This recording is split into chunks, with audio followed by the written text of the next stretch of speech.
네, 스케줄링 개념에 대해서 배우도록 하겠습니다. 우리 스케줄링이라고 하는 것은 이제 앞에서 우리가 배운 적이 있죠. 간단히 어떤 내용인지는.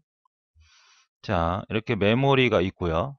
여기 운영체제가 적재되어 있고, 프로세스가 이렇게 있겠죠. 그러면 우리 이 운영체제를 뭐라 그랬습니까? 예, 악덕병원장이라고 했습니다. 악덕병원장. 이 악덕병원장은 여기 프로세스죠? 예, 프로세스가 여러 개 돌아가고 있죠. 프로세스입니다. 얘를 뭐라 그랬어요? 환자라 그랬죠. 환자. 그럼 이 악덕병원장은 왜 악덕을 붙였습니까? 정해진 시간에 많은 프로세스를 실행해야 된단 말이죠. 극히 제한된 환경에서 제한된 자원, CPU도 하나고 메모리도 제한되어 있고 여러 가지 기타 자원들이 다 제한 몇 개밖에 없잖아요. 그렇죠? 프로세스가 만약에 30개가 있다 그러면 30개를 다 프린터가 30개 있고 그렇지 않지 않습니까? 그런 제한된 환경에서 어떻게 하면 많은 환자를 치료해야 돈을 많이 벌을 수 있잖아. 그것이 바로 악덕병원장의 역할이고 목적이죠. 그러면 이 프로세스에 해당되는 이 프로세스를 우리가 효과적으로 운영하기 위해서는 얘네들에 대해서 어떻게 처리할 건지를 계획을 잡아야 한다 그랬습니다. 이 계획을 뭐라고 하는 거예요? 이 계획을 바로 프로세스 스케줄링이라고 하는 겁니다. 프로세스 스케줄링. 그러니까 프로세스 스케줄링이라는 건 이거죠. 병원으로 얘기하면 환자가 3명이 들어왔어요. 동시에. 네, 얘는 감기 환자예요. 감기. 얘는 수술을 필요로 하는 환자입니다. 얘는 골절상을 입었다고 합시다. 동시에 들어왔어요.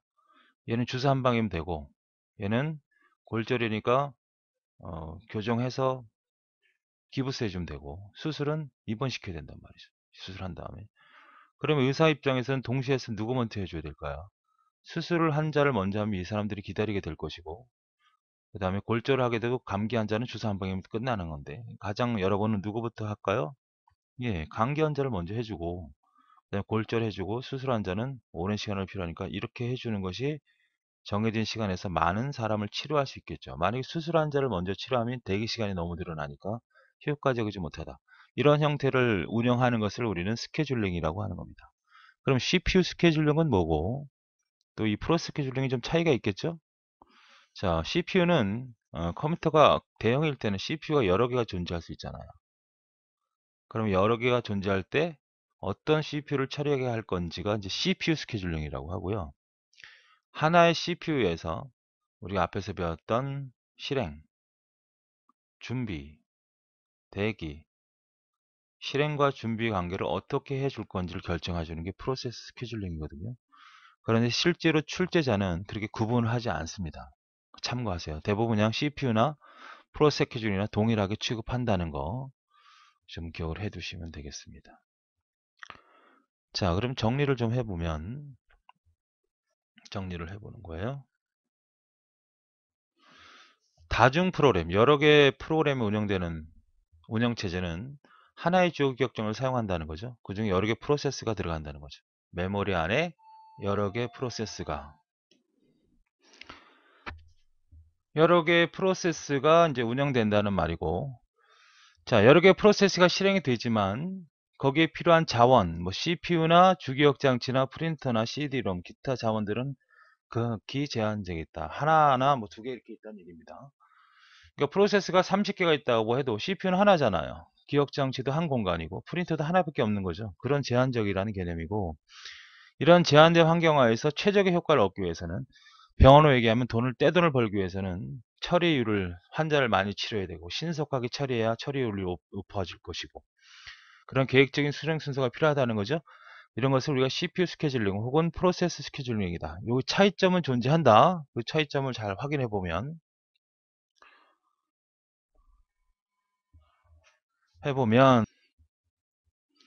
자, 상위 수준의 스케줄러와 하위 수준의 스케줄러, 그 다음 중위 수준의 스케줄러라는 게 존재해요.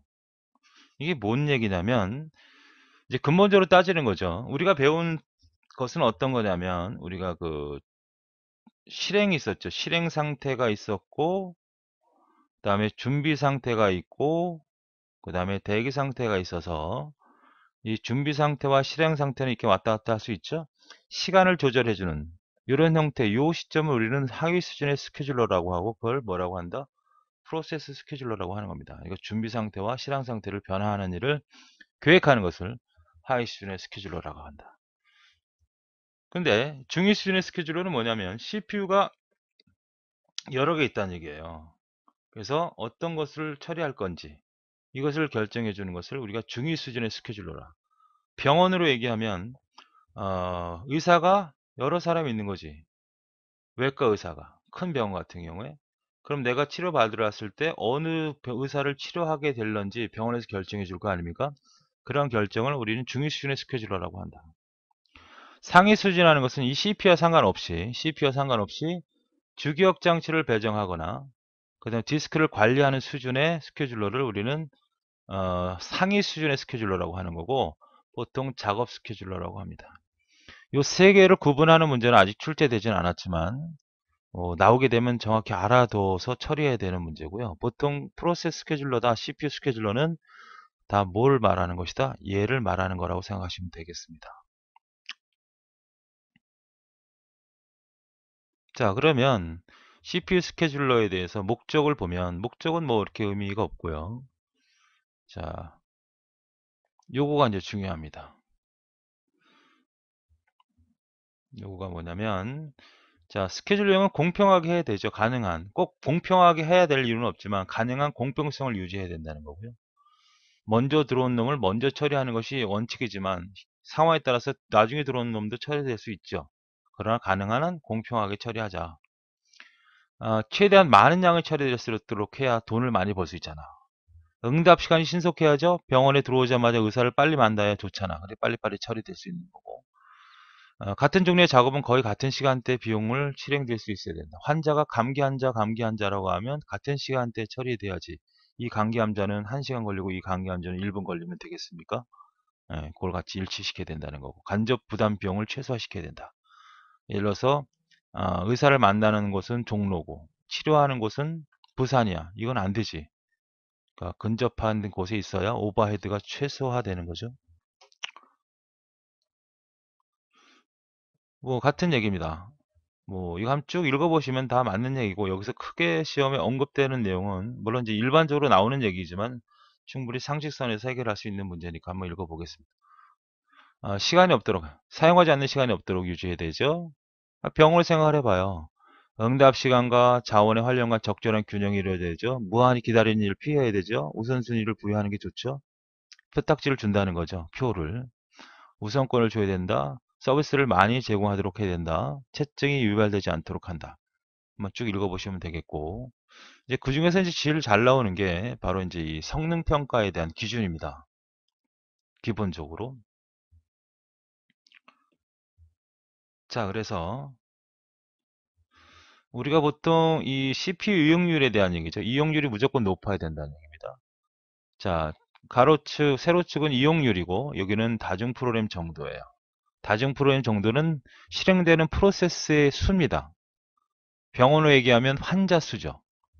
의사가 한 명인데 환자 수가 늘어나면 의사는 최대어로 활용하는 거 맞죠? 의사가 10명, 10명을 치료하면 100명을 치료하나 어떻게 돼요? 더 효과가 좋지 않습니까? 그러나 의사는 아무래도 사람이잖아요. 어느 정도면 한 시간에 보통 적절한 시간이 뭐 5명이다 그러면 5명이 가장 좋은 거지. 100명, 1000명 집어넣으면 의사가 어떻게 합니까? 어느 정도 되면 떨어진다는 얘기죠. 기계인 하드웨어 CPU도 마찬가지예요. 프로세스 실행이 많아지면 많이 처리될 것 같지만 그만큼 기계이기 때문에 열이 많이 받고 쉽게 망가진다는 거죠. 그래서 이런 형태의 곡선을 갖는다는 얘기예요. 아시겠죠? 이런 형태의 곡선을 갖는다. 그러니까 시험 문제에서 이게 나오고 CPU 이용률과 다중 프로그램 정도의 그래프는 어떤 거냐 찾으면 4개의 그림을 그려주면 뭐 이렇게 나올 거 아니에요. 이렇게 나오는 것도 있고 이렇게 나오는 것도 있겠고 뭐 이렇게 나오는 것도 있겠고 지금처럼 이렇게 나오는 거 있다면 이게 답이라는 거죠. 그래서 CPU 이용률은 CPU를 쉬지 않고 몇 퍼센트, 즉 40에서 90% 가장 적당하다 하거든요. 이용하는 기준이다. 즉 이용률이 최대가 되도록 하자. 이런 형태가 되겠고요. 그 다음에 계속 이어서 처리 능력을 당연히 높여야 되죠. 처리량 정해진 시간을 굉장히 높여야 되겠고, 대기 시간은 줄여야 되겠고, 반응 시간 줄여야 되겠고, 그 다음에 반환 시간도 줄여야 되겠죠. 반환 시간 앞에 설명했던 내용이고, 응답 시간도 대기 시간도 마찬가지죠. 이런 시간을 줄임으로써 처리 능력은 올라간다. 이걸 가지고 우리가 좋은 스케줄링이다. 이왕이면 어떤 개념으로 CPU의 이동을 최대한 하는 개념으로 사용해야 된다는 얘기입니다. 그 다음 Q라고 하는 게 나오는데, 이 Q는 이제 대기 리스트에 대한 개념이니까 간단하게 이해만 해주시면 됩니다. Q만 단독으로 나오는 건 이제 다른 종목에서 나오겠고요. Q라는 것은 우리가 프로세스가 들어올 거 아니에요. 이렇게 프로세스가 막 입력이 될 거 아닙니까? 여러분이 워드를 입력하거나 뭐 게임 입력하거나 여러 가지 프로그램을 실행하면 무조건 메모리에 올라가는 게 아니라 요청 정보가 이렇게 생긴 메모리 구조에 쌓이게 됩니다. 그래서 이게 첫 번째 들어온 거네, 이게 두 번째 들어온 거네, 세 번째 들어온 거는 건지 알 수 있죠. 그렇죠? 이런 형태의 메모리 구조를 사용합니다. 스케줄을 쓸 때. 그래서 이거는 어떤 구조다? 큐 구조예요. 큐 구조. 먼저 들어온 게 먼저 아웃풋되는 그런 구조다. 이거가 바로 CPU가 프로세스가 들어와서 대기하고 있는 대기 리스트다. 이런 얘기를 하고 있는 거죠. 그러니까 큐 리스트, 대기 리스트는 이러한 형태의 구조를 갖고 있구나. 먼저 처리를 요청한 놈이 먼저 와 있고, 나중은 나중에 들어와 있고. 이것을 우리가 선형 큐라고 하는 거고, 환형 큐는 이제 메모리 구조를 이렇게 원형 형태로 큐 구조를 연결해서 좀 더 효과적으로 쓰겠다 하는 의미가 환형 큐입니다.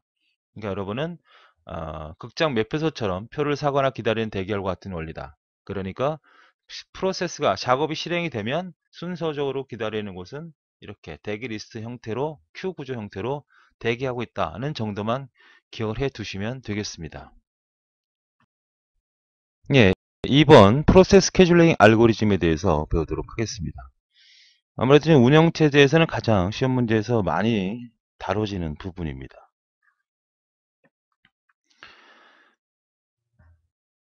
자, 보시면 알고리즘의 개념이죠.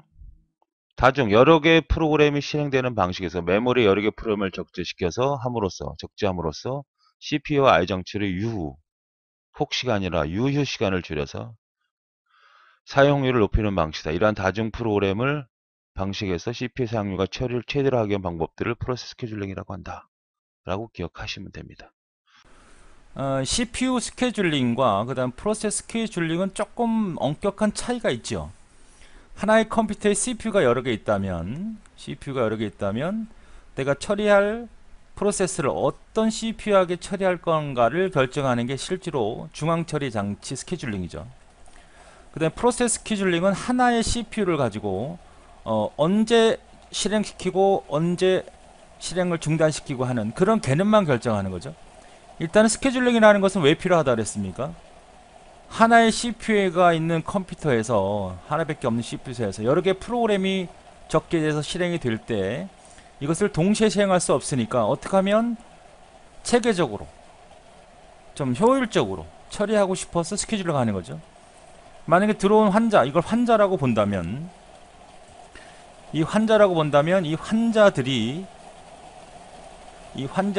들어온 순서대로 간다 그러면 FI, F5 방식이 되는 거예요. 또 들어오는 환자가 어떤 환자는 수술 환자가 있을 수 있고 어떤 환자는 감기 환자가 있다면 수술 환자를 먼저 치료하는 것보다 감기 환자를 먼저 치료하는 게 좋겠죠. 그럴 때 이제 SJF라고 하는 스케줄을 쓰는 겁니다. 자, 이런 형태를 우리가 프로세스 스케줄링이라고 하고 CPU를 결정하는 것은 CPU 스케줄링이죠. 병원에 가면 의사가 우리가 내과로 가면 내과 의사가 1명, 2명, 3명 있는 경우 중에 어디에다가 이 환자를 배속할 건가를 결정한다면 즉 CPU가 의사였을 때 이것을 우리가 CPU 스케줄링이라고 하고 한 명의 의사를 가지고 여러 환자가 어떻게 하면 효율적으로 의사가 처리될 수 있게 효율적으로 처리할 수 있을지를 고민하는 방식을 우리는 프로세스 스케줄링이라고 하는데 굳이 이걸 구분하지 않아도 됩니다.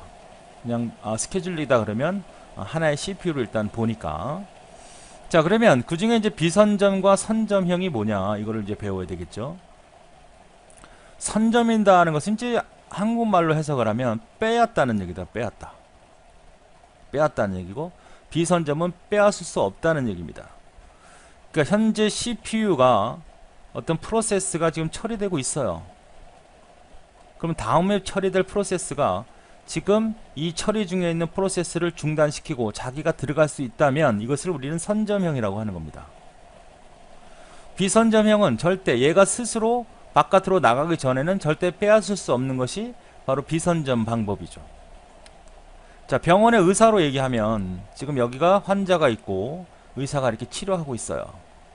얘가 의사야. 의사니까 CPU겠죠. 여기는 프로세스입니다. 밖에 기다리는 환자가 있겠죠. 그럼 나는 빨리 들어가서 치료해야 되니까 너 나가, 이렇게 할 수 있다는 것은 비선점 방식이라고, 아니 선점 방식이라고 하는 거고, 나는 절대 내가 나가고 싶을 때 나갈 거야. 어떤 놈도 들어올 수 없어. 이것은 바로 뭐다? 비선점이다 이런 거죠. 화장실로 얘기를 해봅시다. 화장실에 들어가 있는 친구가 있어요. 그럼 밖에 있는 애가 기다리고 있는 애죠. 너 빨리 나와, 나 급하니까, 이렇게 쫓아낼 수 있는 게 선점형.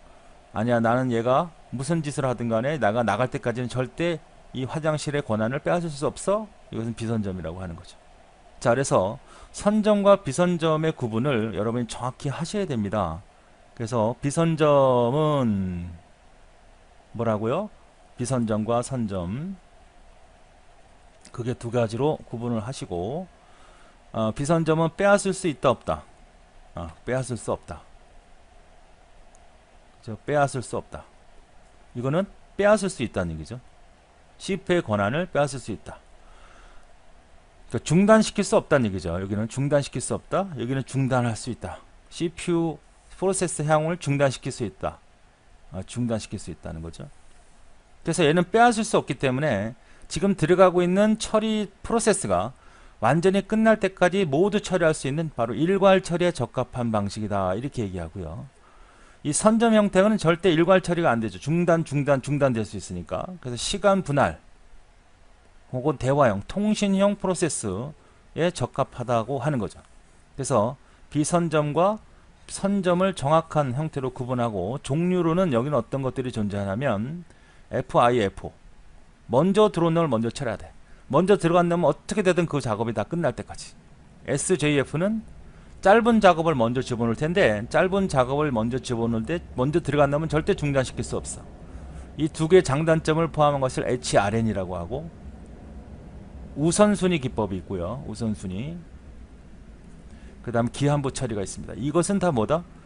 CPU가 그 프로세스를 처리하고 있으면, 이 CPU라고 하면 그 프로세스가 처리되고 있다면 이 프로세스는 누구도 중단시킬 수 없는 비선점형입니다.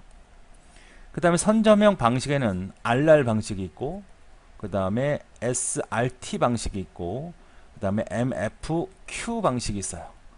이것은 어떻게다? 시간 분할 때문에 만들어진 거예요. 시간 분할. 그러니까 CPU가 이렇게 있다면, 환자가 이렇게 프로세스가 3개가 있다고 합시다. CPU가 의사라고 보면 너는 5분 처리하고 5분 처리하고 5분 처리, 시간 할당량을 줘서, 병원에서는 그렇게 할 일은 없죠. 얘 5분 처리하고 얘 5분 처리하고 5분 처리하고 또 5분 처리하고 5분 처리, 이렇게 처리함으로써 3개를 동시다발적으로 수행할 수 있는 시간 분할은 바로 5초를 수행하고 중단하고 5초를 수행하고 중단하니까 바로 선점형이라는 거죠. SLT는, SHF는 짧은 작업을 우선 처리한다면 SRT는 남아있는 짧은 작업을 먼저 처리해요. 그러니까 얘는 짧은 작업이 우선이고 얘는 짧은 작업이 우선인데 얘는 남아있는, 이건 이제 나중에 설명을 하죠. 남아있는 짧은 작업. 그 다음에 MFQ는 Q를 여러 개 둬서 사용하는 멀티플 피드백 Q라고 하는 거죠. 그래서 비선점과 선점을 합쳐놓은 방법도 있어요. 그것은 MQ 혹은 MLQ라고 하는 방법이 있습니다. 그래서 시험 문제는 다음 중 비선점끼리 묶인 것은 뭐냐 이렇게 물어볼 수 있죠. 그러면 여기 하나 주고 여기 하나 주고 여기 하나 주고, 그렇죠? 비선점을 찾아라 혹은 선점을 찾아라, 방법을 구분할 수 있죠. 그러니까 얘 하나 쓰고 얘 하나 쓰고 얘 하나 쓰고 여기 하나 쓰고, 비선점에 해당되지 않는 건 얘를 찾아라 이거죠. 또 어떻게 CPU를 차지하고 있는 걸 중단시킬 수 없는 방법끼리 찾아라 그러면 중단시킬 수 없는 거, 그럼 얘하고 얘하고 얘하고 여기다 하나 집어넣으면 우선순위가 답이죠. 내가 대화형 프로세스에 적합한 것끼리 묶인 것은 뭐냐, 여기 있는 것끼리 묶인 거. 다음 대화형 프로세스가 적합하지 않은 건 여기 있는 거 하나 뽑으면 답이겠죠. 일괄 처리에 적합하다. 다음 SJF에 대한 설명이다. 잘못된 건 뭐냐, SJF는 짧은 작업을 우선 처리하는 방법으로 방법이다. 비선점 방법이다. CPU를 중단시킬 수 있는 방법이다. 대화형 프로세스에 적합하다. 틀리죠 이게. 그 다음에 RR 방식에 대한 설명이다. 잘못된 걸 찾아라. RR 방식. 비선점 방식이다. 틀렸죠. 선점 방식입니다. 일괄 처리 적합하다. 틀렸죠. 대화형 프로세스에 적합하다. 이렇게 구분을 해 두시면 되겠습니다. 자, 그러면 비선점 방식의 가장 첫 번째 방법인 FIFO에 대해서 배우도록 하겠습니다. 가장 먼저 입력된 작업을 먼저 처리하는 방식으로 가장 간단한 방법이죠. 그러니까 얘의 가장 중요한 특징은 이제 공평하다는 거죠. 공평하다는 거하고. 그 다음에 평균 반환 시간이 가장 크다. 평균 반환 시간이 가장 크다. 이거 나중에 특징적인 부분으로 같이 한번 확인해 보고. 그러니까 비선점 방식이라는 게 일단 중요하고 여러분한테는 그러니까 한 프로세스가 차지하면 그 프로세스가 완성될 때까지는 계속 실행한다. 빼앗을 수 없다는 얘기가 되죠. 자, 이런 형태의 그림이죠. 자, CPU가 있고요. CPU가 있고 그 다음에 그 프로세스가 이렇게 대기 리스트에 있는 거죠. 큐 구조죠. 큐 구조의 대기 리스트에 쭉 대기하고 있어요. 그러면 A, B, C, D, E, F가 쭉 얘가 가장 먼저 들어오고 두 번째 들어오고 세 번째 들어오고 네 번째 들어오고 했다면 여기가 다 처리가 되면 그 다음 처리하는 거고 다 처리하면 그 다음 처리하는 거고 여기 처리했다가 여기를 처리했다. 여기 처리했다는 것이 아니라는 얘기죠. 그러니까 프로세스가 이렇게 세 개가 있다 그러면 여기를 다 처리한 다음에 그 다음에 일로 가서 처리하는 거고 다 처리한 다음에 그 다음에 이렇게 처리한다는 얘기죠. 여기 처리했다가 스톱하고 일로 가서 다시 이거 처리하고 여기 스톱했다가 일로 가서 처리하고 다시 또 일로 와서 처리하고 이런 것들은 아니라는 거죠. 이건 이제 선제명령이 되는 거고 지금은 순차적으로 쫙 처리하기 때문에 일괄 처리에 가장 적합한 거다. 가장 먼저 입력된 것이 먼저 처리되는 방식이고 가장 늦게 들어오는 것이 나중에 처리되는 그런 방식이다. 이런 얘기죠. FIFO를 FC, FS라고도 판단하시면 돼요. 그래서 보통 우리가 스케줄링 같은 경우에 운영체에서 다루는 스케줄링은 이 FIFO는 다 있습니다. 어디든. 나중에 디스크 스케줄링이라 혹은 메모리 교체 기법, 페이지 교체 기법이라는 것도 배우게 되는데 거기서도 이 FIFO는 가장 많이 하는 항상 존재하는 기법이죠. 먼저 들어온 거 먼저 처리하는 거. 자, 특징을 살펴보면 이런 얘기가 됩니다. 가장 대표적인 비선전 방식이다. 간단하다. 근데 평균 반환 시간이 길다. 이건 이따가 해보고 실제로 짧은 작업이나 중요한 작업을 오랫동안 기다리게 할 수 있다. 병원에 얘기하면 수술 환자가 있고 감기 환자가 있어요. 얘가 먼저 들어왔어. 3시간짜리야. 오랫동안 기다릴 수밖에 없는 그런 방식이다. 그러니까 FIF의 특징하고 그 다음에 실제로 계산하는 문제가 주로 나와요. 그러니까 FIF의 특징 중에 뭐 선점 방식이라는 틀리는 거고 당연하게. 근데 평균 반환 시간이 가장 작다 그러면 또 틀리는 거고. 공평하지 않다 그러면 틀리는 거죠. 가장 공평하죠. 그런 효율적이지 못한 그런 방법이 되겠습니다. 자, 그래서 첫 번째 계산 문제 형태입니다. 이건 언제든지 출제될 수 있는 형태니까 잘 살펴보도록 할까요? 작업 A가 들어왔고 B가 들어왔고 C가 들어왔습니다. 얘는 24초짜리, 6초짜리고 3초짜리죠. 그럼 대기 리스트에는 이렇게 들어와 있다는 거죠. 그 다음에 B가 처리되고 C가 처리됐단 말이죠. 그럼 여기서 우리가 평균 반환 시간이라는 걸 계산할 수 있어야 되는데 평균 반환 시간은 평균 실행 시간과 뭐가 더해지는 거냐면 평균 대기 시간이 더해지는 겁니다. 그러니까 시험 문제는 이걸 구하라는 문제도 나오고 얘를 구하라는 문제도 나옵니다. 그러니까 얘만 구할 수 있으면 다 구할 수 있는 거죠. 왜? 평균 실행 시간은 어떻게 됩니까? 요거 그냥 다 계산하면 돼요. 24초 플러스 6초 플러스 3 해서 얼마나 나온다? 3으로 나누면 평균 이게 이거죠. 실행 시간이고 평균 대기 시간은 어떻게 되나 보죠. A는 기다리는 시간이 있어 없어요? 바로 시행됐으니까 A는 대기 시간이 없습니다. 그러니까 0초가 되는 거고 B는 앞에 이만큼을 기다렸으니까 24초를 기다린 거죠. 그러니까 이 첫 번째 들어온 사람이 수술 환자야. 24초 무조건 A는 그냥 바로 처리가 되잖아. 수술 환자는. 근데 B는 기다려야 되는 24초. C는 어떻게 됩니까? 이만큼을 또 기다려야 되잖아요. C는 얼마? 24초. 그러니까 30초를 기다려야 되죠. 그러면 0 더하기 24 더하기 30을 3으로 나누면 이게 바로 뭐가 되는 거야? 바로 평균 반환 시간이 되는 겁니다. 아시겠죠? 이거 계산할 수 있겠죠? 이거 계산해서 만약에 평균 반환 시간을 구하라 그러면 이걸 계산한 값을 결정하면 되고, 대기 시간을 구하라 그러면 뭘 계산하면 돼요? 이 평균 대기 시간은 이것만 계산해 주면 된다. 그러니까 이것은 뭐가 되는 거냐면 제출 시간이 배제된 경우죠. 그죠? 그러니까 A나 B나 C가 동일한 시간에 들어왔다 라고 보는 거죠. 그러니까 A, B, C 순으로 들어왔다고 보는 겁니다. 그러니까 도착 시간이 들어오는 따라 좀 달라질 수 있다는 거죠. 그럼 다음 문제로 볼까요? 다음 문제로 확인해 보면 알 수 있죠. 지금은 제출 시간이 존재하는 거죠. 도착 시간이라는 거예요. 그러니까 병원에 도착한 시간이 있을 거 아니에요. 그러니까 얘는 A는 0초, B는 환자가 1초 후에 들어왔다는 거죠. C는 2초 후에 들어와 있다는 거죠. 그러니까 가장 먼저 들어오니까 얘잖아. 그러니까 얘는 무조건 처리해야 된다는 거죠. 먼저. 그러니까 방법이 없는 거죠. 역시 같은 형태로 평균 실행 시간은 어떻게 계산될까요? 똑같아요. 이거는 24 플러스 6초 플러스 3초를 3으로 나누면 되고, 평균 대기시간은 3으로 나누는 값을 계산해 보죠. A의 대기시간은 어떻게 됩니까? 0초죠. B의 대기시간은 어떻게 됩니까? 그림상으로 보면 이만큼 기다린 거잖아. 그러니까 여러분 그림이 나오면, 문제가 나오면 이렇게 표가 나오거든요. 그러면 가장 먼저 도착한 수 이렇게 그림을 그리세요. 그럼 A는 뭐야? 0초잖아요. B는 어떻게 됩니까? 24초를 기다렸잖아. 그러나 도착 시간이 있잖아요. 요걸 빼라는 거죠. 그러니까 그림상에서는 24초를 기다렸지만 실제로 도착한 거는 1초 후니까 빼야 되지. C는 그림상으로는 30초지만 얘는 도착 시간이 얼마예요? 2초니까 2초를 빼야 된단 말이에요. 그래서 얘는 0초, 그 다음에 23초, 그 다음에 28초가 되는 거죠. 이걸 계산하면 평균 반환 시간. 요걸 구하라 라도 할 수 있고 얘를 구하라 할 수도 있다는 얘기입니다. 그러니까 얘가 없으면 그냥 24초, 6초, 3초에서 그림상으로 나타난 걸 계산하면 되고, 얘가 있으면 각각에다가 요 값을 빼주면 되는 그런 계산이 되겠습니다. 네, 비선점 방식의 가장 시험에 이제 잘 나오는 문제죠. SJF. 그러니까 가장 짧은 작업을 먼저 준다는 얘기가 되겠습니다. 자, 일단 내용을 좀 살펴볼까요? 작업이 끝나기까지의 실행 시간의 추정치가 가장 작은 작업을 먼저 실행시키는 방식이다. 요거 물어보는 거 잘 나오죠? 다음 요거를 설명해 놓고 밑줄 진 부분이 뭐냐. 그래서 SJF를 찾는 그런 문제가 있어요. 우리가 SRT라는 것도 있는데 이것과 헷갈리죠?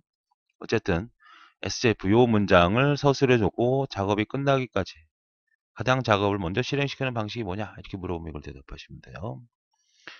그러니까 SF는 긴 작업이 있을 거 아닙니까? 아까 같이처럼 우리가 수술 환자가 있고 감기 환자가 있으면 이왕이면 감기 환자를 먼저 빨리 치료해서 빼버리고 수술 환자를 하자는 그런 방법이죠. 작업 때 어느 정도 희생시키면서 짧은 작업을 우선적으로 처리하기 때문에, 그러니까 얘를 좀 희생시킨다는 것은 얘는 뒤로 밀른다는 거죠. 대기리스트 안에 있는 작업의 수를 최소화하면서 평균 반응 시간을 최소화시키는 방법이다. 주의할 점은 긴 작업이라도 이미 CP를 점유하고 있다면 뒤로 밀려나지 않고 처리되는 고 다음 대상으로 재정리한다는 것이다. 이게 무슨 말이냐면 수술 환자가 있을 거 아닙니까? 그죠? 지금 수술 환자가 왔고요. 처음에. 그 다음에 감기 환자가 왔어요. 그 다음에 이제 기타 등등등 왔어요. 그러면 얘가 처음에 왔단 말이야. 얘가 두 번째로 왔고. 처음에 이 수술 환자가 왔을 경우에 그 다음은 언제 올지 모르잖아요. 얘가 감기 환자가 올지 안 올지. 그럼 수술을 먼저 합니다. 그 수술을 하는 과정에서 감기 환자가 들어오면 이건 어쩔 수 없다는 거야. 수술을 다 해야 된다는 거죠. 무슨 말인지 알겠죠? 동시에 들어오거나 그러면 모를까. 수술 환자가 문을 병원을 처음 열었는데 첫 번째 환자가 수술 환자라고. 그 다음에 미래는 알 수가 없잖아. 누가 올지. 더 큰 수술을 갖고 있는 환자가 들어올지 감기 환자가 모르니까 일단 수술을 시작해. 근데 이거는 비선점이잖아요. 비선점이니까 얘는 중단시킬 수 없으니까 수술을 다 한 다음에 해야 돼. 아시겠습니까? 그러나 밖에서 기다리고 있는 환자들은 짧은 작업 순으로 계속 정렬이 일어난다는 겁니다. 그러니까 긴 작업일지라도 이미 CP를 점유하고 있다면 뒤로 밀려나지 않고 처리된다는 거죠. 이 수술 환자 같은 경우에. 다음 작업들, 여기서 밖에서 기다리는 작업들은 계속 짧은 순으로 정리돼야 된다. 하지만 긴 작업인 경우에 계속해서 입력되는 작업들 때문에 우선순위가 계속 밀려나고 무한대기 현상이 나타난다. 자, 이거는 뒤에 있는 그림을 우리가 좀 확인해 보고 나서 한번 결정을 해보죠. 예. 자, 이런 형태가 되겠죠. 이런 형태가 됩니다. 자, CP가 있고 대기리스트에 이렇게 작업들이 존재하지 않습니까? 이렇게 존재하는데 이 작업 중에서 가장 작다고 보는 거죠. B가. B, E, F 그 다음에 커진다는 얘기죠. 이게 그림이 조금씩 커졌으면 좋겠는데 어쨌든 이런 형태로 작업. 얘가 만약에 크기가 1이다. 여기가 2다. 4다. 뭐 5다. 뭐 10이다. 뭐 30이다. 이런 형태로 돼 있어 순서가 정렬이 되는 거죠. 근데 이런 얘기가 되는 거죠. 처음에 들어온 환자가 수술 환자야. 그 다음에 감기 환자 들어오고 또 큰 애 들어오고 적게 들어오고 요만큼 작업들이 들어왔다고 합시다. 너무 크기가 비슷비슷한데요. 다시 한번 그려볼게요. 이렇게 돼 있어요. 대기리스트. 처음에 수술 환자가 들어왔어요. 그 다음에 감기 환자가 들어왔습니다. 그 다음에 뭐 골절 환자가 들어왔어요. 그 다음에는 너무 뭐 감기 환자도 아니고 그냥 이상한 환자 들어왔어요. 그냥 왔다 가 가장 짧은 환자라고 합시다. 뭐 이런 환자가 들어왔다고 합시다. 그러면 일단은 처음에 들어온 환자가 뭐예요? 얘가 들어왔단 말이야. 얘가 이제 들어온지는 몰라. 여기까지는. 처음에 현재 병원 문을 열자마자 이 환자가 들어왔어. 그럼 치료할 수밖에 없어요. 자, 요만큼 시간이 지났는데 이 환자가 들어왔다고 합시다. 방법이 없습니다. 얘는 다 처리해야 돼. 그 처리하는 과정에 얘네들은 어떻게 일어날까요? 짧은 거, 그 다음으로 이렇게 재정렬이 일어나야 된다는 얘기입니다. 이해되시겠죠? 그런데 그 다음에 이제 얘가 이제 처리되려고 그래, 얘가 이제, 난 네 번째면 처리할 수 있을 것 같아. 근데 그 다음에 들어오는 작업들이 계속 들어올 거 아닙니까? 이런 작업들이 들어오. 얘보다 작은 작업들이 계속 들어오면 얘는 계속 뒤로 밀려 나가겠죠? 이건 뭐가 되는 거야? 이게 무한대기 형상이 된다. 아시겠습니까? 그러니까 기하 상태다는 거죠. 나는 언제 처리할 거야? 이걸 해결하는 기법이 이제 노화 기법이라고 해서요. 에이징 기법이라고 합니다. 에이징 영어로. 그러니까 너무 얘는 큰 작업일 경우에는 짧은 작업이 계속 이어들으면 계속 뒤로 밀려나가는 현상이 나타나니까 얘는 처리가 굉장히 늦어질 거 아니야. 그걸 무한대기라고 하고 배고파 죽겠다 해서 기아 상태라고 하는데 이걸 해결하는 기법은 노화 기법이죠. 그러니까 뭐냐면 너무 기다리게 될 테니까 기다리는 시간이 기준을 주는 거예요. 기다리는 시간을 만약에 30분이다. 그럼 30분이면 무진장 많이 기다린 거니까 그 작업은 무조건 앞으로 빼자. 이것이 노화 기법이라는 거죠. 그러니까 밖에서 기다리는 환자를 딱 시간 내가 들어와서 계속 짧은 환자들이 들어오면 짧은 작업들이 들어오면 난 자꾸 뒤로 밀려나게 될 것이고 뒤로 밀려나가는 것을 그냥 놔둘 수는 없으니까 기다린 시간이 30분이다 기준을 정해놓고 30분이 됐을 때는 무조건 앞으로 당겨서 먼저 처리하게끔 하자. 이것이 바로 A증 기법이고 이 설명을 했을 때 A증을 차릴 수 있어야 되고 S증은 어떤 쇼트자 포스에서 이런 무한대기를 방지하는 기법이다 라고 기억하시면 되겠습니다. 자, 특징을 보실까요? 계산을 하기 전에 특징을 보니까 자, 비선전 방식이 맞죠? 예. FIF를 계산한 방법이죠. 그러니까 큰 작업이 먼저 들어오고 짧은 작업이 처리되는 이런 반환 시간이 커지는 작업을 방지하기 위해서 짧은 작업을 먼저 처리하고 얘는 나중에 처리하는 그걸 계산한 방법이다. 실행 시간이 긴 작업, 큰 작업의 경우에는 무한대기 현상이 발생할 수 있다 그랬죠?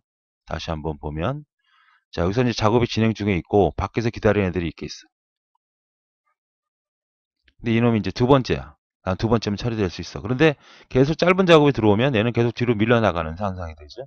이걸 무한대기라고 하고 이거를 박아내는 걸 무한 A증 기법이다. 내가 기다리는 시간이 만약 30분 정도를 기준으로 해서 그거보다 30분이 되면 무조건 앞으로 빼서 처리하겠다. FI보다 평균 대기 시간이 짧지만 긴 작업에 대해서 FI보다 더 크고 예측이 어려울 수 있다는 거죠. 그렇죠? 무한대기 때문에. 자, 그럼 실제로 계산을 우리가 해보면서 이해를 해보도록 하겠습니다. 자, 똑같죠? 앞에서 다뤘던 거랑 24초, 6초, 3초예요. 역시 그림을 이렇게 그려낼 수 있죠? 그런데 어떻게 그렸어요? 아까는 우리가 24초하고 6초, 4, 3초 했지만 제출 시간이 배제된 경우, 도착 시간이 없는 경우는 자, 요 추정 시간이라는 건 왜 추정이라는 거죠? 우리가 프로그램을 아직 실행하지 않았다는 거죠. 그래서 이것도 다시 정리해 보면 실행 시간의 추정치예요, 원래는. 정확히 말하면 실행 시간의 추정치. 혹은 서비스 시간. 이렇게 보통 얘기하는데 시험 문제는 뭐 실행 시간, 뭐 서비스 시간 이렇게 나올 수 있습니다. 추정 시간이라는 것은 아직 실행하지 않았죠. 실행 시간 이렇게 쓰면 원래는 어떤 실행된 시간의 의미를 하니까 정확한 의미로는 실행의 추정 시간이 맞아요. 그러나 뭐 실행 시간, 서비스 시간 다 상관없이 우리가 이해하는 형태로 생각하시면 되고 정리하는 형태로 제출 시간은 도착 시간으로 나타나죠. 자, 어쨌든 이렇게 그림을 그릴 수 있잖아요. 짧은 작업 우선순위로. 맞습니까? 자, 그러면 우리가 실행 시간은 어떻게 계산합니까? 3초 플러스 6초 플러스 24초. 똑같아요. 그리고 실행 시간은.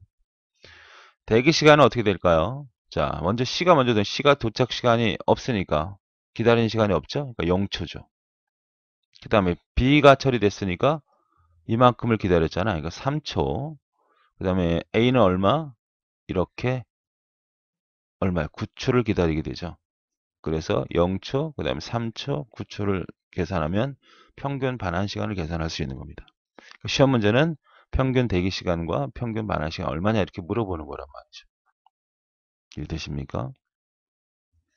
자, 그러면 이번에는 도착 시간이 있는 경우를 살펴볼게요. 자, 도착 시간이 있는 경우는 어떤 경우가 되느냐 이겁니다. 자, A 작업은 24초야. 가장 먼저 들어온 거죠. 아까는 이게 없었잖아요. 도착 시간이. 얘는 있어요. 그죠? 0초. 바로 얘가 처음에 도착한 거야. B는 1초에 도착했단 말이야. 자기는 6초인데. C는 3초잖아요. 자는 2초를 도착했단 말이죠. 그러니까 병원문을 열었더니 A가 먼저 들어왔어요. 이게 환자예요, 환자. 네? 수술 환자란 말이에요, 수술 환자. 그죠? 그 다음에 조금 1초가 지났더니 골절 환자가 왔어요, 골절 환자. 조금 더 지났더니 2초 후에 누가 왔어요? 감기 환자가 왔어요, 감기 환자. 자, 그러면 일단은 얘가 먼저 들어왔으니까 얘네들은 언제 들어온 거예요? 1초 후에나 들어온 거니까 먼저 들어온 사람을 먼저 치료하죠. 그러니까 얘는 다 해야 된다 방법이 없어요. 그러나 치료하는 과정에서 얘네들은 어떻게 돼? 제 자리 바꾸면 해야죠. 감기가 더 짧으니까 앞으로 오고 골절은 좀 뒤로 간다는 거죠. 또 작업이 들어오면 또 계속 재정렬이 되는 거죠. 이후에는 수술 중에 있으니까. 왜? 수술 중에 자리를 못 바꿔요? 얘는 선점형이 아니라 비선점형이기 때문에 그래요. 이해되십니까? 그래서 첫 번째 뭘 해준 거야? 수술 한 잔 일단은 놓아야 된단 말이에요. A 작업은. 그대로 얘는 처리해야 돼요. 1초가 딱 지났는데 그때 누가 들어온 거야? 6초짜리 B 환자가 들어온 거잖아요. 또 2초 후에 C 환자가 들어왔단 말이에요. 감기 환자가. 그럼 얘네들은 선점되지 않고 그냥 다 얘가 처리될 때까지는 기다려야 돼. 바깥에서. 그런데 얘네들은 어떻게 돼? 얘가 더 짧으니까 C가 더 짧으니까 앞으로 와야 되고 그 다음 B는 뒤로 가야 된다는 거죠. 그래서 이러한 형태의 대기리스트의 Q에 이렇게 작업 프로세스를 대기하고 있어야 된다는 거죠. 자, 그래서 계산을 해보면 자, 얘는 실행시간은 똑같아요. 항상 실행시간은 뭐 어려울 게 없습니다. 24 플러스 6 플러스 3 해서 3으로 나누면 되고요. 대기시간은 평균 대기시간은 어떻게 돼? 얘는 얼마 기다렸어요? A는 0초잖아. 기다리는 시간 없죠. B는 그림상으로 24초지만 도착 시간은 어떻게 됩니까? 아, B가 먼저 하면 되죠. C부터 해야 되죠. C가 있는 거니까. C는 그림상으로 24초를 기다렸지만 도착한 시간은 얼마야? 2초를 빼줘야 돼요. 그 다음 B는 어떻게 될까요? 그림상으로 27초를 기다렸지만 도착한 시간이 얼마예요? 1초를 기다렸잖아요. 그러니까 1초를 빼야죠. 그래서 0초, 22초, 그 다음에 26초 뺀 시간. 얘가 22초, 이게 6초잖아. 이걸 계산한 것이 평균 반환 시간이다. 시험 문제는 어떤 게 나온다? 얘를 구하라 혹은 얘를 구하라. 평균 대기 시간을 구하라. 평균 반환 시간을 구하라. 이런 형태가 되어지는 거다. 이거죠. 이해되십니까? 자, 무한대기 현상을 다시 한번 정리하는데요. 무한대기 현상이라는 것은 아까도 얘기를 했지만 무슨 얘기가 되는 거죠? 무한대기. A증 기법이죠. 이건 어디에 속한다? SJF. 비선점은 SJF에 속하는 얘기죠. 수술 환자가 먼저 들어왔어요. 얘는 치료해야 돼. 밖에 들어오는 환자들, 밖에 대기하고 있는 환자들은 계속 뭐가 일어나야 됩니까? 정렬이 일어나야 되죠. 오름차순 정렬. 조금 이런 식으로. 자, 그래서 야, 난 네 번째 이제 처리되는 거야. 이렇게 생각하고 있을 텐데 작업들이 계속 들어와. 얘보다 작은 작업들이. 그러면 어떻게 될까요? 계속 뒤로 밀려나가죠. 언제 처리할 거야 나는. 도저히 언제 처리할지 모르겠어. 무한대기. 이래갖고는 이런 불합리한 일이 생길 수 있다. 그러면 자, 들어와서 기다리는 시간으로 한 30분을 기준으로 하자. 약속하는 거죠. 그때그때 바꿀 수 있는 거죠. 30분에 하자. 30분 기다린 놈은 가장 오랫동안 기다린 놈이니까 무조건 그 다음에 처리하는 걸로 하자. 이게 바로 뭐다? 에이징 기법이다. 아주 잘 나오는 얘기입니다. 무한대기가 발생할 수 있는 단점을 갖고 있고 에이징은 바로 이 무한대기를 막아내기 위한 해결 방법이다. 라고 기억을 해 두시면 되겠습니다. 네, 비선점 방식의 세 번째 HRN입니다. HRN은 그 앞에서 배웠던 F와 F4하고 단점이 있죠. F와 F는 뭐 공평하긴 하지만 너무 반환 시간이 크다는 거고, 그 다음에 SF는 무한대기 현상이 나타나는 이런 현상을 우리는 다 보완해서 만든 게 이제 HRN이라고 보시면 되겠습니다.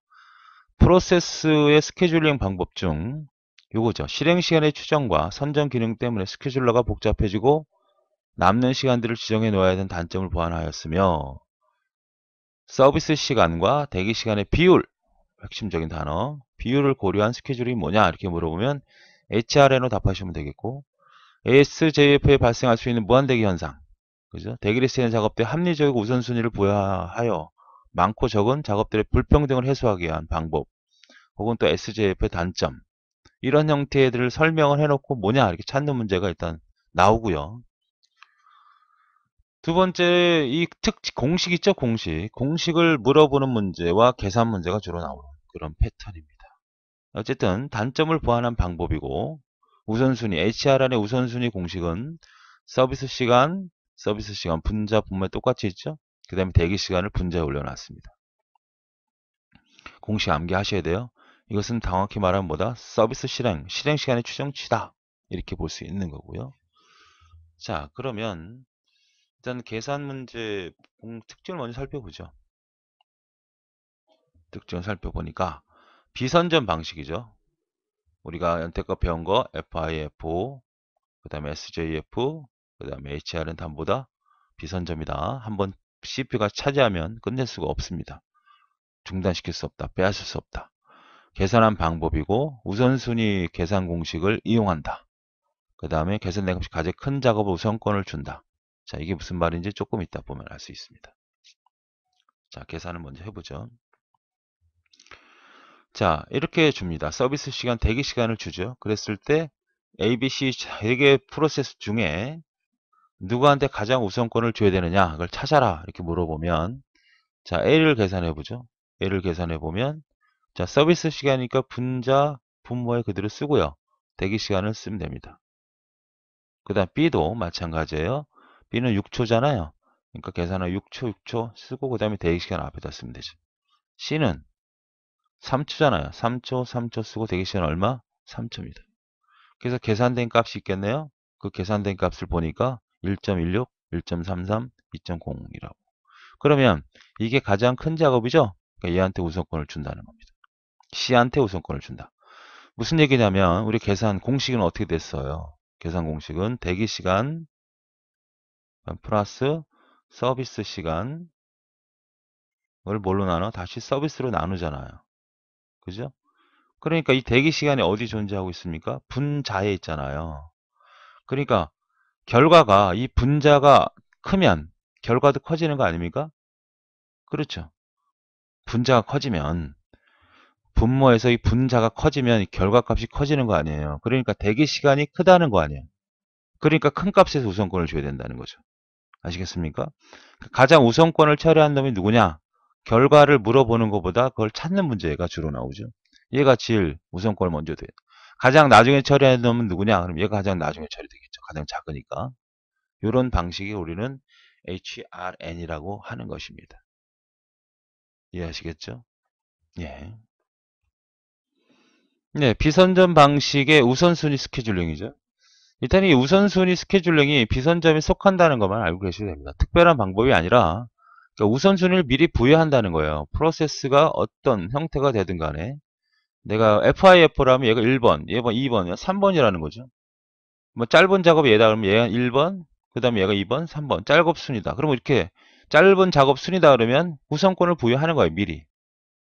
그러니까 미리 지정해서 그 수놓은 순서대로 무조건 진행을 한다는 거죠. 어떠한 방법이 되든, 어떠한 알고리즘이 되든 간에 이미 정해졌으면 그 순서대로 진행을 한다. 이라는 의미의 우선순위입니다. 자, SSQ들도 작업량이 적은 자 우선순위를 부여했으므로 우선순위의 한 예로 볼 수 있다. 이런 얘기입니다. 또 HR에도 마찬가지죠. 그 계산 공식에 의해서 순위가 1등, 2등, 3등이 정해졌으면 결과값이 경식이 이게 가장 크다면 얘가 1순위야. HR은 공식에 적용해서 얘가 2순위로 큰 값이야. 그러면 그 순서대로 지정을 한다는 거죠. 그래서 고정적으로 우선순위가 있고 상황 변동이 잘 정해 처음 정해진 우선순위를 계속해서 상황에 맞게 조정하는 동적 우선순위도 있는데 동적 우선 방식은 구현하기가 좀 어렵죠. 고정적 우선순위 오버헤드가 크고. 자, 이런 형태. 그래서 이 우선순위는 특징 그런 형태보다 우선순위, 계산 공식, 계산 이런 거 없고요. 우선순위가 어디 속해 있다는 것만 기억하실까요? 예, 비선점형이라는 것만 기억을 하시면 되겠어요. 자, 비선점 방식이다 이거죠. 그러나 선점형 방식에 속하는데 이건 이제 세부적으로 깊이 들어갔을 때 파악하시고 시험 문제에서는 만약에 선점형과 비선점을 바꿔라. 만약에 FIFO 그 다음에 SJF 그 다음에 RR 우선순위 그러면 만약에 비선점이 아닌 건 뭐죠? 얘죠. 이렇게 알고 있으라는 거죠. 또 혹은 RR 뭐 SRT 그 다음 우선순위 그 다음에 MFQ 이렇게 나와서 비선점인 건 뭐냐? 그럼 얘가 답이 되는 거죠. 나머지 다 선점이 되니까. 맞습니까? 이렇게 기억을 해 두시라 이런 얘기입니다. 우선순위가 높은 작업을 먼저 처리하는 방식이고 중요한 작업을 먼저 할 수 있다는 장점이 있다. 그러니까 운영 체제가 이건 너무 중요하다. 어떤 작업들이 이렇게 존재하면 얘가 가장 중요하니까 얘부터 처리하자. 그 다음에 얘 처리하자. 그럼 이건 이미 결정이 된 거죠. 그러나 이제 그런 현상 때문에 이런 현상들이 발생할 수 있다. 무한대기나 기한현상, 무한봉쇄, 무한대기가 같은 의미로 해석하시면 되겠고요. 자, 그래서 이것은 우선순위 어디 속해 있다? 비선점에 기본적으로 속해 있지만 아까 말씀드렸던 것처럼 선점형에서도 사용할 수 있다. 라고만 기억을 해 두시면 되겠습니다. 네, 기한부 스케줄링도 역시 비선점에 속한다는 걸 일단 기본적으로 파악을 하시고요. 이건 이거죠. 병원으로 얘기하겠습니다. 자, 병원에 가보면 환자가 있어요. 그죠? 환자가 있습니다. 그러면 이 환자는 나는 30분을 치료를 받아야 됩니다. 이렇게 정해놓고 하는 거죠. 그런데 결국 치료해 보니까 31분을 처리해야 돼. 그러면 1분 동안 더 여유 시간이 필요하다는 거 아니에요. 더 치료해야 되잖아. 그러나 방법 없습니다. 그냥 중단시켜요. 30분 안에. 그러니까 처음부터 또 다시 실행되는 이런 문제죠. 그러니까 치료 시간, 처리 시간을 정해놓고 그 안에 그 작업을 마치도록 하는 그런 기법을 기연부라래요. 그러니까 30분을 잡았는데 결국 내가 치료해 보니까 거꾸로 뭐 1분밖에 처리가 안 됐어요. 그러면 이 나머지 29분은 놀고 있습니다. 의사가. 효과적이지 않죠? 그렇죠. 내가 오버되면 거기서 중단되는 거고 모자라도 남고 이런 형태가 바로 기한부가 되는 겁니다. 다시 얘기하면 프로세스가 내가 처음에 작업이 진행이 될 때 30분이라고 운영체제에서 알려줍니다. 실제로 처리해 봤더니 31분이 하나가 모자라 1분이.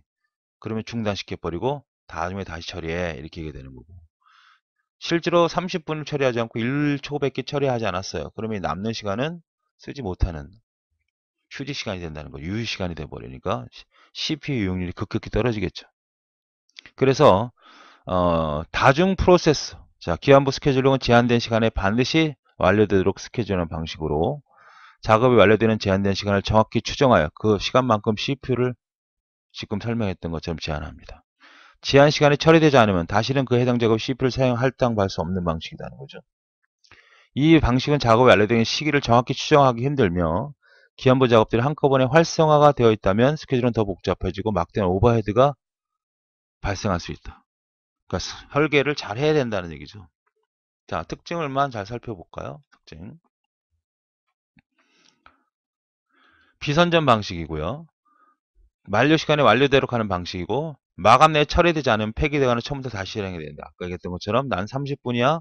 그런데 실제로 여전 31분 걸려. 아니야, 이거는 다시 하든가 아니면 폐기해버리는 거죠. 집약적 자원에 많은 오버헤드가 발생할 수밖에 없고, 요게 중요하죠. 동시에 다수 기한부 작업이 수행되면 스케줄은 매우 어려워진다. 무슨 얘기냐면, 그러니까 다중 프로그래밍 정도가 높아지면 바로 기한부는 상당히 어렵다, 이렇게 얘기할 수 있습니다. 기한부 처리는 어렵다는 거죠. 이거 얘기가 좀 이렇게 설명도 됩니다. 그러니까 병원에 환자가 별로 없어. 잘 되는 병원이 아니야. 환자가 한두 명 와, 하루에. 그러면 이걸 지킬 수 있어요, 없어요? 정해진 시간에 잘 맞춰서 치료해 줄 수 있잖아요. 난 30분 처리하면 돼요. 뭐 병원에 사람들도 없는데, 환자도 없는데 그 시간을 지키는데 어렵지 않지만, 다중 프로그램 정도가 많다는 거는 환자가 무진장 많다는 거죠. 처리되는 프로세스가 무진장 많다는 얘기는 내가 치료되는 과정에서 경우에 따라 시간이 오버될 수도 있다는 얘기가 되지 않습니까? 그렇죠. 우리가 병원에 가보면 굉장히 바쁜 시간에 의사가 왔다 갔다 하기도 하고, 뭐 간호사 왔다 갔다 하면 정신이 없는 경우가 있잖아요. 그러니까 나는 30분 처리해야 되는데 자꾸 그런 시간이 낭비가 되면 나는 31분이 돼서 결국 폐기되거나 없어, 다시 실행해야 되는 그런 상황이 생길 수 있겠죠. 그러니까 다중 프로그램 정도가 많아지면 기한부 처리에는 적합하지 않다, 이런 얘기입니다. 요걸 잘 기억해 두시기 바랍니다. 예, 라운드 로빈 방식입니다. 아주 중요한 스케줄링이죠. 역시 선점형에 속했다는 거 반드시 기억하셔야 됩니다. 자, 프로 스케줄링 방법 중 시간 분할 때문에 만들어진 거고요. 10이나 10, 100ms라고 하는 것은 0.01초 혹은 0.1초 정도. 왜? 미리는 1000분의 1이니까, 그죠? 1000분의 1초니까 이건 0.01초, 0.1초 정도 더 적게. 시간 할당량이라는 거죠. 우리가 아까 앞에서 얘기했던 환자를 3명이다. 그러면 5분씩 처리하는 거죠. 것처럼 이 5분은 너무 큰 거고, 실제로 이 정도 처리 곱하기 100이나 곱하기 10 정도 할당량을, 이라는 작은 단위의 시간을 정의되어 이 시간 할당만큼 CPU를 사용하는 방식이죠. 그러니까 여기 0.1초라고 하면 0.1초, 0.1초, 0.1초 프로세스가 3개가 있다면 0.1초 처리, 얘가 하고 얘가 하고 얘가 하고 계속 중단시키면서 3개를 동시 실행되는 것처럼 느껴지게 하는 거죠. 시간이 만약 5분씩 처리된다면 3개가 동시에 수행되는 느낌은 안 같겠죠? 자, 먼저 입력된 작업을 먼저 처리하는 방식으로 비선점인 FIF의 선점형으로 방식하는 거예요. 그러니까 FIFO가 먼저 들어온 걸 먼저 처리하는 거 아닙니까? 얘가 먼저 들어왔어. 얘가 두 번째 들어왔어. 세 번째 들어왔으면 얘부터 0.1, 0.1, 0.1 이렇게 간다는 거죠. 계속. 무슨 말인지 아시겠죠? 이거 왔다 갔다 아니라 먼저 들어온 놈을 우선순위로 해서 시간을 순차적으로 계속 돌린다는 얘기예요. 프로세스가 CPU 할당된 시간이 경과될 때까지 작업을 완료하지 못했어. 작업 못하면 그 다음 얘하고 그 다음 얘하고 얘하고 다시 얘를 한다는 거죠. 그러니까 Q를 보면 얘가 여기 들어와서 처리됐잖아요. 그럼 여기가 만약에 0.1초다 그러면 얘는 뒤로 간다는 거죠. 이런 의미죠. 계속 뒤로 밀려나가는 개념이잖아요. 그죠? 그 다음에 실행지표 대기 리스트에 마당 뒤로 배치된다는 말. 뭐 이제 좀 어려울 수도 있겠지만 어차피 이렇게 처리되니까 결국엔 네 번째 처리된다는 거야. 그 다음 거는. 얘가 다음 처리 못했잖아. 0.1초 안에. 얘 처리하고 그 다음에 얘 처리한다는 의미. 얘 다음에 된다니까 뒤로 간다는 의미가 되겠죠.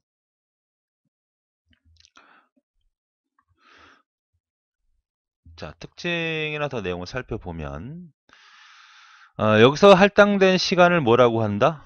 타임 슬라이스, 퀀텀 정확히 알아주셔야겠죠. 절대적 영향을 미치게 되는 거죠. 만약 시간 할당이 점점 작게 한다면 문맥 교환수가 증가됨으로써 그 전체적인 시스템 속도가 늦어지기 때문에 시대 특성에 맞는 적절한 할당 시간이 필요하다. 그러니까 시간 할당이 아까 환자가 3명이 있었어요. 그죠? 0.1초로 줬다 이거야. 0.1초 처리고 0.7. 동시에 수행되는 느낌을 갖겠죠. 0.001초라고 합시다. 0.001초씩. 굉장히 동시에 수행한, 거의 동시에 수행되는 느낌을 갖게 하겠지만 이때마다 뭐가 일어나요? 문맥 교환과 인터럽트가 발생되니까 오히려 부담될 수 있다. 그래서 적절한 시간이 중요하다는 겁니다. 자, 선점형이고요. F1 방식으로 선점형 방식이라는 거죠. 그러니까 FIF를 기본적으로 갖고 있다. 얘가 먼저 들어왔으면 얘 처리하고, 그 다음에 얘 처리하고, 얘 처리하고, 다 못 처리했으니까 그 다음에 얘 처리하고, 얘 처리하고 순차적으로 간다는 의미죠. 시간 할당이 크면 F와 이거 매우 중요하죠. 그러니까 내가 0.1초, 0.1초 얘가 만약에 나는 처리하는 시간이 만약에 20초야. 얘도 20초야. 얘도 20초야. 뭐 여기 30초라고 할까요? 여기는 40초라고 합시다. 근데 할당된 시간이 0.1초, 0.01초라고 하면 막 더 교환이 되겠지만 만약 시간 할당량 50분을 줬다고 하면 얘 처리되고 얘 처리되고 얘 처리되는 뭐가 똑같다는 얘기야. F와 F와 동일하다는 거죠. 적절한 응답 시간을 보장해주는 대화식 사용자 효과적이다. 이런 얘기 되겠고요. 대화력이 좋다. 동일한 시간 할당량 시간분은 매우 효과적이다.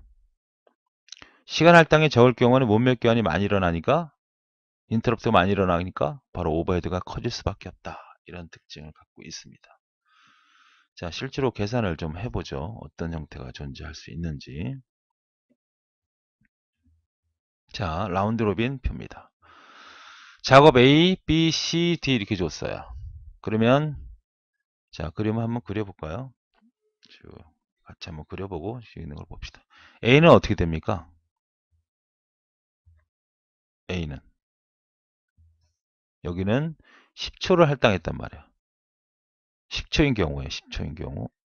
그러면 A는 10초를 주니까 A한테 10초를 주고 나머지 뭐가 남아요? 여기는 2초가 남죠. 그죠? 그다음 B는 어떻게 될까요? 10초를 주니까 얼마가 남아요? 15초가 남죠. 여기다 쓸게요. 안 보일 테니까. A는 여기다 그냥 씁시다. 2초. C는 어떻게 돼요? 10초를 주니까 얼마 남아요? 다시 5초가 남죠. D는 10초를 줄려다 보니까 8초밖에 수행되지 않아요. 2초가 놀겠죠? 그죠?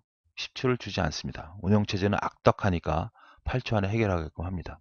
그래서 여긴 끝나서 작업 완료됐고 그 다음에 2는 어떻게 10초니까 10초를 줬어요. 그 다음에 작업 완료됐습니다. 다시 누구 줘요? 얘 가야 되죠? 다시 A한테 2초 줍니다.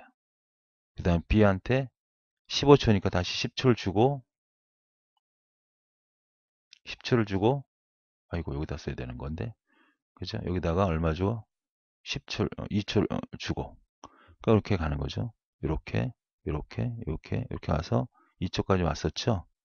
그 다음에 A는 다시 남은 2초를 처리하고요. B는 15초에서 10초 처리하고 남으면 5초 남죠. C는 남아있는 5초 처리하고 그냥 끝나고 다시 이제 아까 B의 5초를 마저 처리합니다. 이렇게 대기하게 만드는 거죠. 이해되십니까? 자, 그러면 이 상태에서 이제 우리가 뭘 계산해야 되냐면 실행 시간과 평균 반환 시간을 계산해야 되잖아요. 평균 반환 시간. 그러니까 평균 실행 시간은 어떻게 되죠? 12초 플러스 25초 플러스 15초 플러스 8초 플러스 10초를 뭘로 나눠라? 예. 5로 나누면 평균 실행 시간 더하기 평균 대기 시간은 어떻게 될까요? 자, A를 생각을 해보세요. A. A는 기다리는 시간이 있습니까? 없죠. 그런데 또 A가 여기 처리되잖아요. 그러니까 요만큼을 기다리는 시간이 되는 거예요. 그래서 A는 10초, 10초, 8초, 그 다음에 10초. 이만큼을 기다리는 거잖아. 그죠? 이만큼을. A가 더 없죠? 그 다음에 B는 보면 이만큼 기다린 거죠? 10초. 또 B가 있나요? 여기 있죠? 이만큼을 기다렸잖아요. 요거 빼고 자기 자신은 빼고 이만큼을 기다렸죠?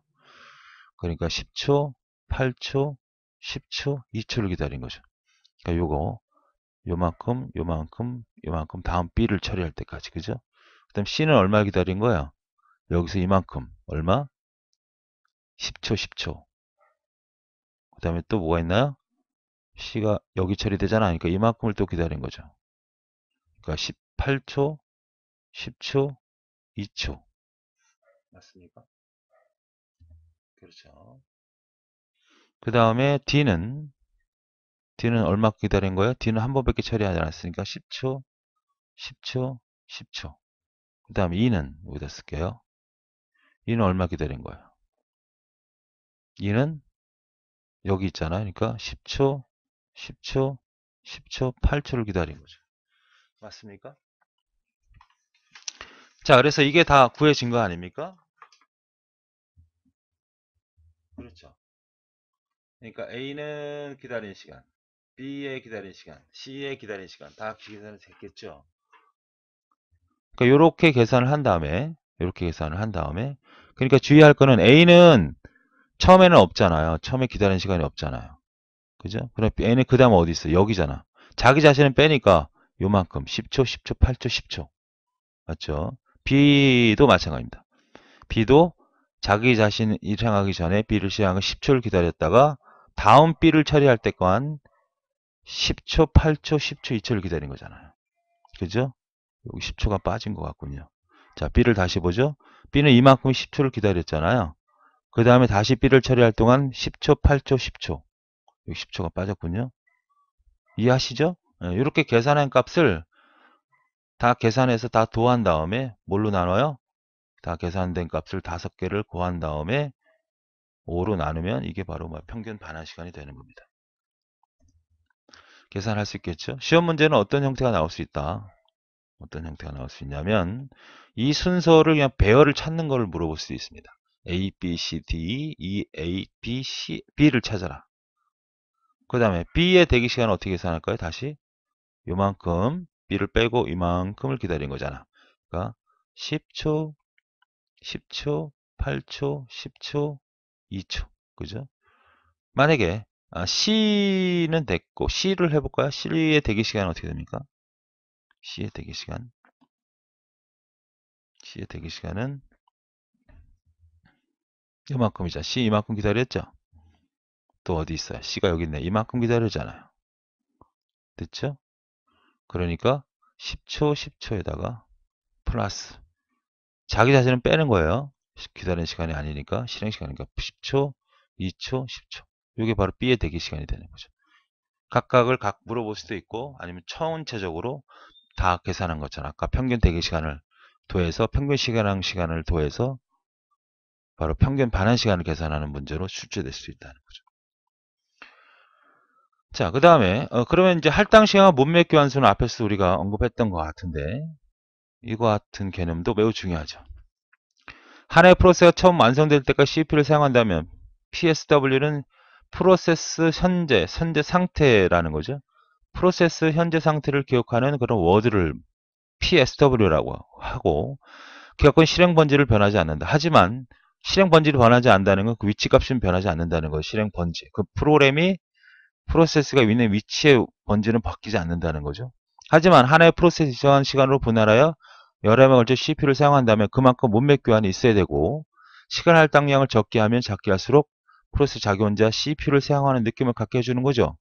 그러니까 여러 개의 프로세스가 있다면 0.001, 0.001, 0.001을 줬다면 동시에 수행되는 느낌을 갖게 해주는 거야. 동시는 아니지만 그렇죠. 그러나 거기에 따른 뭐가 발생할 수밖에 없다? 거기에 따라 문맥 교환과 인터럽트가 발생할 수밖에 없다는 거예요. 이해되시죠? 자, 그걸 좀 정리했는데 보니까 자, 이런 거죠. 실행 시간이 너무 적으면 어떤 현상이 나와요? 상태 변화가 많이 일어나면서 문맥 교환수가 늘어날 수밖에 없고 인터럽트 발생하면서 교체되니까 오버디가 늘어날 수밖에 없고 시간을 소비하고 실제 사용되는 연산을 거의 못하는 결과를 갖고 올 수 있다. 그러나 동시에 수행되는 느낌은 갖게 해주죠. 너무 커지면 F가 거의 같은 형태가 되고 CPU를 사용하지 않는 시간이 많아질 수밖에 없다. 그렇죠? 이런 형태의 특징을 잘 구분해 주시기 바랍니다. 자, 병원으로 얘기를 다시 해보면 10명의 환자가 있다고 하자. 한 명이 모두 진료하는 것이 원칙이죠. 10명 전체를 10분씩 할당하여 계속적으로 돌아가면서 진료를 본다면 의사는 개개인의 진료표를 계속 바꿔야 되는 불편함을 갖고야 된다. 기록표를 바꾸는 걸 뭐라 그래? 문맥 교환이잖아요. 그럼 현재 실행 중인 환자를 중단시켜야 되니까 인터럽트도 계속 늘어날 수밖에 없고 거기에 따른 오버헤드도 계속 늘어갈 수밖에 없다. 그죠? 이런 특징을 갖고 있는 겁니다. 자, 그래서 FIF는 계산 문제뿐만 아니라 특징이 매우 중요하니까 정확히 알아두시기 바랍니다. 예, SRT에 대해서 배우도록 하겠습니다. SRT는 역시 선점형에 속한다는 것이 매우 중요하고요. 선점형에 속하는 것이고 선점형보다는 선점형하고 그 다음에 SJF라고 하는 비선점형인 이거랑 구분을 잘 하셔야 돼요. 자, 얘는 짧은 작업 우선순위죠. 자, 보죠. 작업이 끝나기까지 남아있는 이것이 가장 핵심적인 용어죠. SRT에. 실행 시간의 추정치가 가장 작은 프로세스를 먼저 실행하는 방식이 뭐냐 물어보면 SRT로 대답하셔야 됩니다. 그러니까 SJF는 우리가 병원으로 얘기하면 이렇게 생각을 해봅시다. 자, 수술 환자가 들어왔어요. 그 다음에 감기 환자가 들어왔습니다. 얘가 먼저 들어온 거죠. 그러면 어쨌든 우리가 SJF인 경우에는 어떻게 됩니까? 수술을 먼저 해야죠.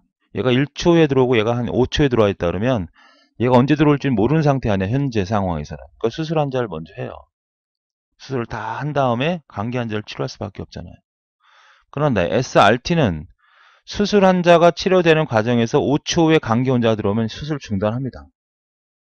그리고 감기 환자를 다 치료하고 그 다음에 다시 수술 환자를 처리한다는 거죠. 그러니까 남아있는 기준으로 판단한다는 겁니다. 그래서 얘는 바로 선점형이라는 거예요. 이해되십니까? 다시 한번 정리하면 처음에 병원문을 열었더니 수술 환자가 왔어. 그러니까 수술 환자가 왔어. 그래서 뭐 아무도 그 다음에 오는 사람이 없어. 그럼 수술 시작합니다. 그런데 1초, 2초 지나니까 감기 환자가 들어와 있어. 그럼 비선점형 SJF는 방법 없습니다. 그냥 수술 다 끝난 다음에 감기 환자를 치료해야 되지만 SRT는 어떤 거라고? SRT는 수술을 하다가도 감기 환자가 더 짧은 작업이 들어왔잖아. 그럼 걔를 먼저 치료한 다음에 또 수술을 이어가는 거야. 비선점 방식 SJF는 일단 한 프로세스가 CPU를 사용하면 작업이 끝날 때까지는 계속 실행되지만 SRT는 남아있는 기준으로 가기 때문에 더 작은 프로세스가 있다면 언제든지 현재 작업을 중단하여 더 작은 프로세스에게 CPU에 넘기는 방식이다. 구분하실 수 있죠? 예, 구분해야 됩니다. 선점형 방식이라는 거 역시 잊지 마셔야 되겠고요. 서비스 받을 시간을 기록하기 때문에 오버헤드 늘어날 수밖에 없고 편차 제곱도 크다. 평균 대시간과 대기 시간의 분산. 편차가 뭔지 아시죠? 우리가 만약에 시간, 작업 1, 2, 3, 4, 5다 그러면 평균이 뭐예요? 3으로 나누면 5잖아요. 3이군요. 그 다음에 1에다가 3 빼고 제곱, 2에다가 3 빼고 제곱. 쭉 같은 작업에서 5로 나누면 이게 분산이고 여기다가 두시면 표준 편차 아닙니까? 표준 편차는 바로 뭐다? 흩어짐의 정도다. 흩어짐의 정도. 그러니까 내가 A라는 반과 B라는 반이 있어요. A반이 평균 60점이야. 둘 다. 어떤 수학 점수 시험을 봤다고 합시다. 두 반이 고르다 할 수 없죠. 얘는 편차가 3이고 얘는 편차가 10이다 그러면 이 A반이 더 고르다고 할 수 있어. 왜? 성적이 60점 주변에 많이 있다는 거죠. 근데 B는 빵점도 많고 100점도 많고 흩어짐이 많다는 거죠. 이러한 편차 제곱이 굉장히 크다. SRT는. 실행 시간을 추적해야 되겠다. 지금 실행하다가 중단하고 다른 값을 찾아봐야 되니까 그 오버헤드가 증가될 수밖에 없고. 임계치라는 건 뭐냐면 내가 지금 작업량이 쭉 처리되고 있어요. 그래서 이제 이걸 먼저 처리했다고 합시다. 근데 얘가 1초가 남았어. 1초가. 이제 끝났지. 거의 끝날 때가 됐는데 0.5초짜리가 작업이 들어왔다고. 그러면 어떻게 내가 더 짧은 작업이니까 얘를 우선권을 처리해 줘야 되잖아요. 그런데 이걸 0.5초를 처리하고 다시 1초를 처리한다는 것은 뭐가 일어나야 돼? 인터럽트, 문맥 교환, 오버헤드가 증가될 수밖에 없잖아.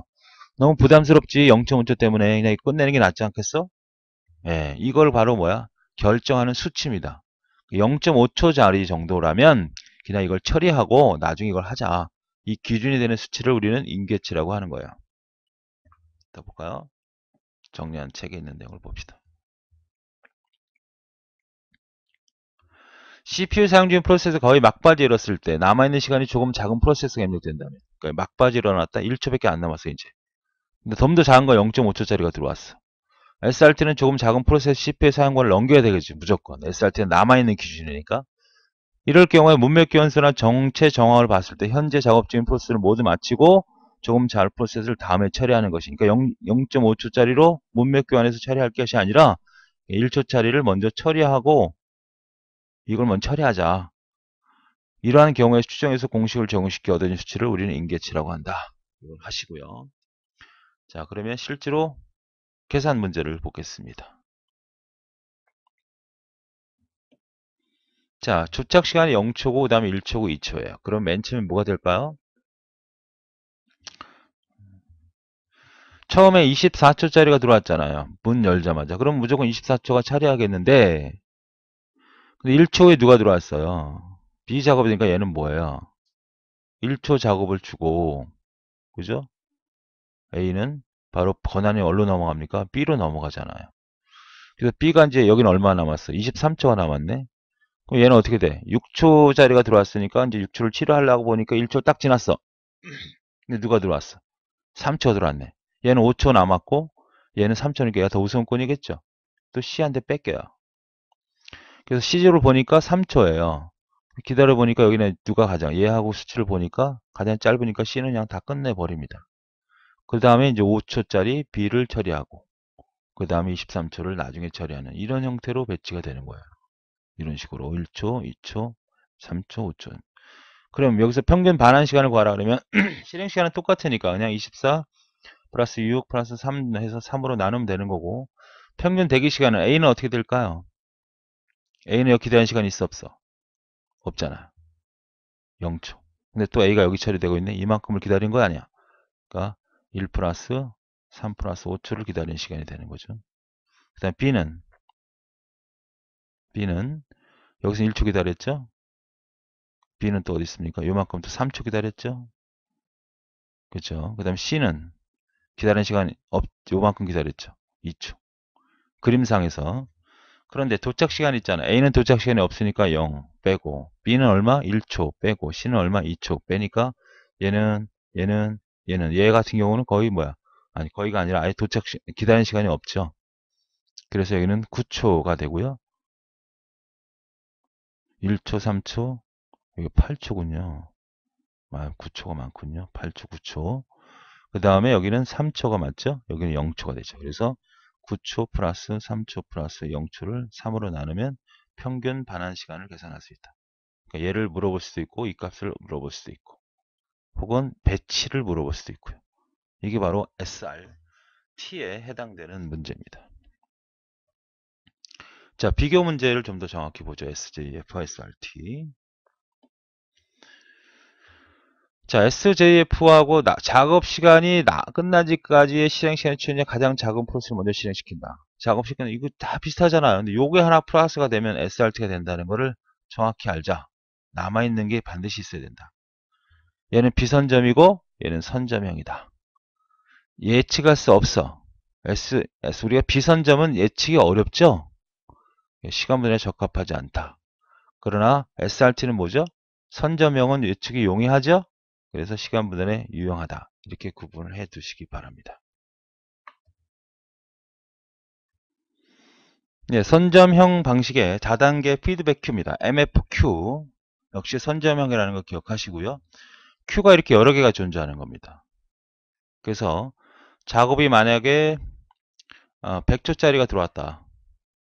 100초짜리가 들어왔어요. 그러면 이 첫 번째 큐에서는 5초만 할당을 해요. 그리고 나머지는 어디로 넘길까요? 네, 이쪽으로 넘기니까 얼마 남을까요? 95초짜리가 남죠. 95초. 얘는 10초만 처리해요. 그래서 다시 어떻게 될까요? 넘기면 여기는 85초가 남겠죠. 그 다음에 15초를 처리하니까 70초가 남겠죠. 그리고 더 이상 없잖아. 그럼 70초짜리는 20초짜리에 대한 라운드 로빈이 되니까 이걸 계속 반복해서 돌아갑니다. 맨 마지막은 알랄 방식으로 가죠. 그러니까 이건 어떤 의미가 되냐면 병원으로 얘기해 볼게요. 병원이 이렇게 생겼습니다. 물론 이제 병원이라는 게 여러분 이해할 수 있는 가장 최적의 예인데 말이 안 되는 얘기가 좀 있죠. 예. 의사는 한 명이에요. CPU는 하나요. 여기는 몇 초를 기다리냐면 5초를 처리합니다. 여기는 10초를 처리하고 여기는 15초, 여기는 20초예요. 그럼 환자가 들어올 거 아닙니까? 그럼 여기는 5초 치료해서 다 넘겨버리는 거예요. 5초. 수술 환자든 감기 환자든 막 다 넘겨버려요. 그 다음으로. 응? 다 넘겨. 그럼 여기서 또 10초가 다 넘겨. 여긴 15초가 다 넘겨. 여기는 어떻게 되는 거야? 20초짜리 라운드 로밍이 되는 거죠. 그렇죠. 의사는 여기를 치료하고 있습니다. 다 처리해. 텅 비면 그때서 일로 가요. 그래서 여기 처리해 10초씩 처리하다 보니까 또 한 놈이 들어왔어. 그러면 여기서 중단을 시키고 다시 쪽에서 처리하는 거죠. 여기가 싹 비었어. 환자 아무도 없어. 그럼 15초를 막 처리합니다. 15초를 처리를 막 넘기는 과정에서 또 새로운 환자가 들어왔어. 그러면 또 가서 얘를 처리하는 거니까 선점형이 맞죠? 네, 선점형. 그리고 계속 이어가니까 연결 구조로 되어 있다는 거죠. 연결 구조. 그 다음 맨 상위 키는 뭐다? 가장 빨리 처리되는 거죠. 자, 이러한 이유는 뭐냐면 이렇게 하는 이유는 환자가 한 100명 정도 서 있어요. 그럼 거기에는 여러 환자들이 존재할 거 아닙니까? 수술 환자도 있고 감기 환자도 있고 이상한 사람도 다 있을 거 아니야. 그러면 여기서 만약에 감기 환자는 5초만 처리하면 되는데 이만큼을 기다려야 되는 상황이 생기잖아요. 의사가 있다면. 그럼 이런 짧은 작업들은 빨리빨리 처리하자.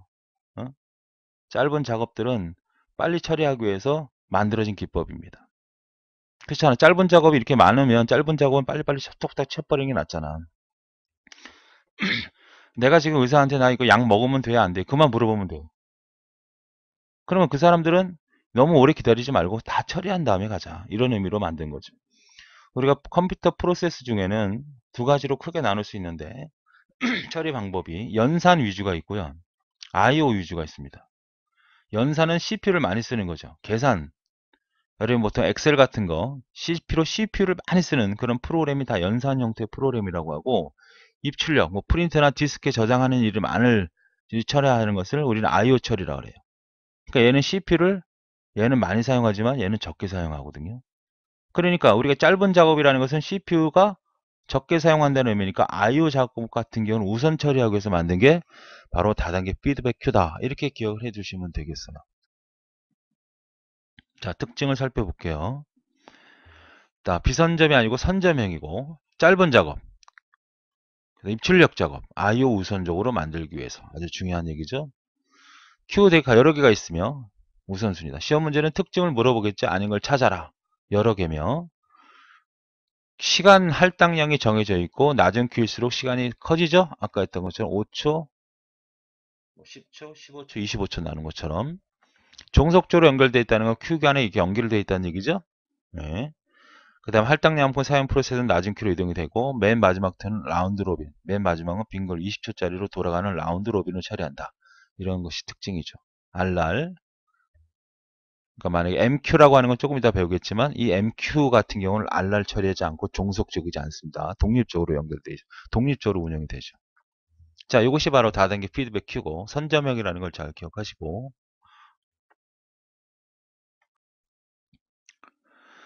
다단계 큐죠. MQ 혹은 다른 말로 MLQ라고도 해요. 이걸 L자를 쓰죠.